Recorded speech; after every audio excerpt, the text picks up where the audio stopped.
Hello guys, मैं हूं विशेष। स्वागत करता हूं आपका करियर कोड हिंदी चैनल में। दोस्तों, मार्केटिंग मिक्स ये टर्म आपने सुना होगा शायद, लेकिन क्या आप जानते हैं कि मार्केटिंग मिक्स एक्चुअल में है क्या और क्यों ये बिजनेस के लिए ज़रूरी है। मार्केटिंग मिक्स बिजनेसेस के लिए फाउंडेशन मॉडल है जो प्रोडक्ट, प्राइस, प्लेस और प्रमोशन पर केंद्रित है। इसके बारे में आपको काफ़ी इंटरेस्टिंग चीज़ें बताऊंगा मैं, लेकिन अगर आपने सब्सक्राइब नहीं किया है इस चैनल को अब तक तो प्लीज़ कर लीजिए, क्योंकि इस चैनल पर आपको career, web technologies, digital marketing से रिलेटेड काफ़ी इंपॉर्टेंट इन्फॉर्मेशन मिलती रहेगी। और हाँ, हाफ इन्फॉर्मेशन से कंफ्यूजन हो सकता है, इसलिए इस वीडियो को पूरा ज़रूर देखिएगा। तो मार्केटिंग मिक्स मार्केटिंग डिसीजन के इन 4 ब्रॉड लेवल्स को रेफर करता है, जो कि है प्रोडक्ट, प्राइस, प्लेस और प्रमोशन। 20th सेंचुरी की शुरुआत में मार्केटिंग थियरी इमर्ज हुई थी। 4 P's यानी मार्केटिंग मिक्स, जो कि 1960 में पब्लिश हुआ था, मार्केटिंग मैनेजमेंट डिसीजंस का बहुत ही ज़रूरी फ्रेमवर्क बन चुका है। दोस्तों, सर्विसेज मार्केटिंग जो है उसमें एक्सटेंडेड मार्केटिंग मिक्स यूज होता है, जिसमें हमारे 4 P's प्रोडक्ट, प्राइस, प्लेस और प्रमोशन तो होते ही हैं, पर साथ ही और 3 P's होते हैं, जो है प्रोसेस, पीपल और physical evidence. Enterprise marketing managers द्वारा मार्केटिंग मिक्स की करेक्ट अरेंजमेंट बहुत ही इंपॉर्टेंट भूमिका निभाती है कॉर्पोरेट मार्केटिंग के सक्सेस में। इसके कई फायदे उनको हो सकते हैं, जैसे ये स्ट्रेंथ्स को डेवलप करता है और वीकनेसेस को अवॉइड करता है।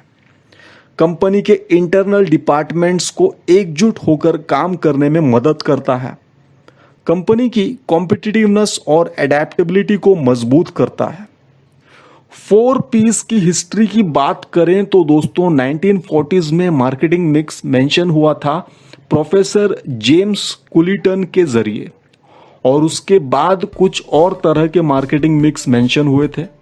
लेकिन मार्केटिंग मिक्स मॉडर्न फॉर्म में यानी 4 P's के फॉर्म में प्रपोज किया गया था जेरोम मैककार्थी के द्वारा 1960 में, और मैककार्थी के 4 P's वाइडली एडॉप्ट किए गए हैं यानी अपनाए गए हैं मार्केटिंग एकेडमिक्स और प्रैक्टिशनर्स दोनों ही के द्वारा। 1981 में बूम्स एंड बिटनर ने 7 P's के मॉडल को प्रपोज किया, जिसमें ओरिजिनल 4 P's तो थे ही, साथ ही एक्सटेंडेड किए थे और 3 P's के साथ, जो कि थे प्रोसेस, पीपल और फिजिकल एविडेंस, जो कि सर्विसेज मार्केटिंग के लिए ज्यादा एप्लीकेबल है। अब 4 P's की हिस्ट्री के बारे में तो जान लिया हमने, लेकिन क्या इन 4 P's को आप डिटेल में समझना नहीं चाहोगे? आइए आपको बड़े सिंपल तरीके से एक्सप्लेन करता हूं मैं इन 4 P's को। प्रोडक्ट यानी एक आइटम जो कंज्यूमर्स के नीड्स या वांट्स को सेटिस्फाई करता है, यानी कंज्यूमर की जरूरत को सेटिस्फाई करता है। प्रोडक्ट्स हो सकते हैं टेंजिबल जैसे गुड्स, या इनटेंजिबल हो सकते हैं जैसे सर्विसेज, आइडियाज या एक्सपीरियंसेस। मार्केटिंग डिसीजंस में प्रोडक्ट के बारे में नॉर्मली क्या क्या किया जाता है वो जान लेते हैं। प्रोडक्ट डिजाइन, जैसे कि प्रोडक्ट के features, quality etcetera. Product assortment यानी product range, product mix, product lines. Branding यानी packaging and labelling. Services, complimentary service, after sale service, service level etcetera. Guarantees and warranties, returns. Managing products through the life cycle, यानी product को उसके life cycle तक manage करना। Price के बारे में जान लेते हैं आप। प्राइस यानी वो अमाउंट जो कस्टमर पे करता है एक प्रोडक्ट के लिए। प्राइस उसे भी कह सकते हैं जैसे सेक्रीफाइस जो कंज्यूमर्स करते हैं एक प्रोडक्ट को एक्वायर करने के लिए, यानी एक प्रोडक्ट को हासिल करने के लिए। आप सोच रहे होंगे सेक्रीफाइस?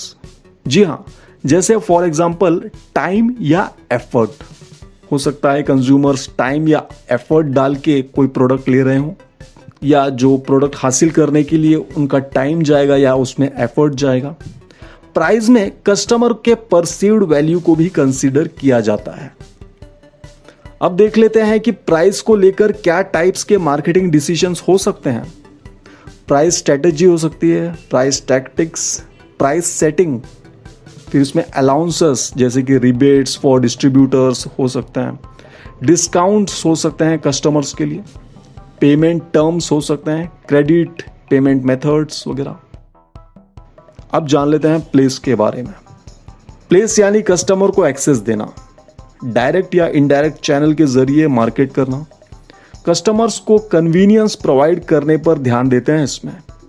प्लेस में आते हैं geographical distribution, territorial coverage, retail outlet, market location, catalogues, inventory, logistics and order fulfilment. Place हो सकता है फिजिकल लोकेशन जहां बिजनेस कैरी आउट किया जाएगा, या डिस्ट्रीब्यूशन चैनल्स हो सकता है। इसमें जो टाइप्स के मार्केटिंग डिसीजंस हो सकते हैं वो है स्ट्रेटजीज जैसे intensive distribution, selective distribution, exclusive distribution या franchising, market coverage, channel member selection और channel member relationships, assortment, location decisions, inventory, transport, warehousing and logistics. Promotion के बारे में जान लेते हैं अब। प्रमोशन यानी मार्केटिंग कम्युनिकेशंस जिसके जरिए उनको ऑफर्स के बारे में बताया जाता है ताकि कस्टमर और इन्वेस्टिगेट करे उसके बारे में जानने के लिए। इसमें हो सकते हैं एडवर्टाइजिंग, पीआर यानी पब्लिक रिलेशंस, डायरेक्ट मार्केटिंग और सेल्स प्रमोशन। इसमें जो टाइप्स के मार्केटिंग डिसीजंस हो सकते हैं वो है प्रमोशनल मिक्स जिसमें हो सकता है एडवर्टाइजिंग, पीआर, डायरेक्ट मार्केटिंग और सेल्स प्रमोशन का ठीक बैलेंस। मैसेज स्ट्रेटजी यानी क्या कम्युनिकेट करना है वो।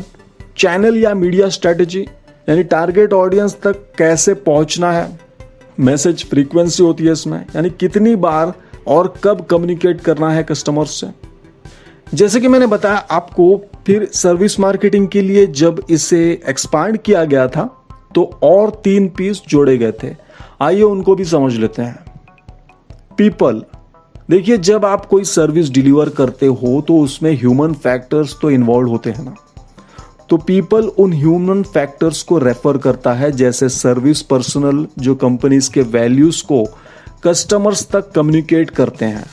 कंपनी के एम्प्लॉयज और कस्टमर्स में जो इंटरेक्शंस होते हैं वो भी इसमें आता है। तो इसमें जो मार्केटिंग डिसीजंस हो सकते हैं वो कुछ इस तरह से है। Staff recruitment and training, uniforms, scripting, queuing systems, managing waits, handling complaints, service failures, managing social interactions. अब प्रोसेस के बारे में जान लेते हैं। प्रोसेस रेफर करता है उन एक्टिविटीज, प्रोसीजर्स या मैकेनिज्म्स को जिसके जरिए सर्विस डिलीवर होता है। इसमें जो मार्केटिंग डिसीजंस आते हैं वो है process design, standardisation versus customisation decisions, monitoring and tracking service performance, alignment with best practices, preparation of operations manuals. अब बात करते हैं लास्ट पे की जो कि है फिजिकल एविडेंस। फिजिकल एविडेंस वो एनवायरनमेंट है जिसमें सर्विस अकर होता है यानी सर्विस आता है, जिसमें ऐसा स्पेस जहां कस्टमर्स और सर्विस पर्सनल यानी सर्विस कर्मी मिलते हैं। इसमें जो मार्केटिंग डिसीजंस आते हैं वो है फैसिलिटीज जैसे furniture equipment, access, signage, interior design, ambient conditions. Digital marketing mix के बारे में बात करते हैं अब। ये मार्केटिंग मिक्स जैसा ही है पर इसमें मार्केटिंग ऑब्जेक्टिव्स को डिजिटल टेक्नोलॉजीज अप्लाई करके अचीव किया जाता है। तो इसमें प्रोडक्ट, प्राइस, प्लेस और प्रमोशन डिजिटल मार्केटिंग एस्पेक्ट के अनुसार होते हैं। तो इसमें प्रोडक्ट में क्या आता है वो देखते हैं। इंटरनेट के इंटरेक्शन और कनेक्शन से अब प्रोडक्ट को वर्चुअल प्रोडक्ट कह सकते हैं डिजिटल मार्केटिंग के एस्पेक्ट में। डिजिटल के जरिए प्रोडक्ट को डायरेक्टली मैन्युफैक्चरर्स से कस्टमर्स को बेचा जा सकता है। प्राइस, इंटरनेट लोगों को रियल टाइम प्राइसेस कंपेयर करने की सुविधा प्रदान करता है खरीदने से पहले, जिससे कस्टमर्स का टाइम और एफर्ट सेव होता है और सप्लायर्स भी अपने प्राइसेस रियल टाइम में एडजस्ट कर सकते हैं। प्लेस, इंटरनेट की वजह से प्लेस काफी इंपॉर्टेंट रोल प्ले कर रहा है प्रोडक्ट की कंजम्पशन में, क्योंकि फिजिकल चैनल्स वर्चुअल बन गए हैं अब। और जो कि कस्टमर को इसमें कन्वीनियंस है एक साइट से दूसरे साइट पर नेविगेट करने का, तो डिजिटल मार्केटिंग के नजरिए से प्लेस को प्रमोशन से लिंक किया जा सकता है, क्योंकि रिटेलर्स काफी बार थर्ड पार्टी वेबसाइट्स जैसे गूगल सर्च इंजन का इस्तेमाल करती हैं कस्टमर्स को अपने वेबसाइट्स पर ले जाने के लिए। अब देखते हैं डिजिटल मार्केटिंग में प्रमोशन कैसे होता है। दोस्तों, ट्रेडिशनल मार्केटिंग कम्युनिकेशन टूल्स के मुकाबले डिजिटल मार्केटिंग में ऑडियंस को एंगेज करने पर ध्यान दिया जाता है। इसमें एडवर्टाइजमेंट्स और कंटेंट को सोशल मीडिया पर डालते हैं, डिस्प्ले एड्स को डालते हैं, पे पर क्लिक स्ट्रेटजीज भी अपनाते हैं और सर्च इंजन ऑप्टिमाइजेशन के जरिए प्रमोट करते हैं। तो दोस्तों, इस वीडियो में हमने जाना मार्केटिंग मिक्स और डिजिटल मार्केटिंग मिक्स के बारे में। उम्मीद है आपको वीडियो पसंद आई तो लाइक ज़रूर कीजिए और अब तक इस चैनल को सब्सक्राइब नहीं किया तो कर लीजिए। मिलेंगे नेक्स्ट वीडियो में जल्द ही। धन्यवाद।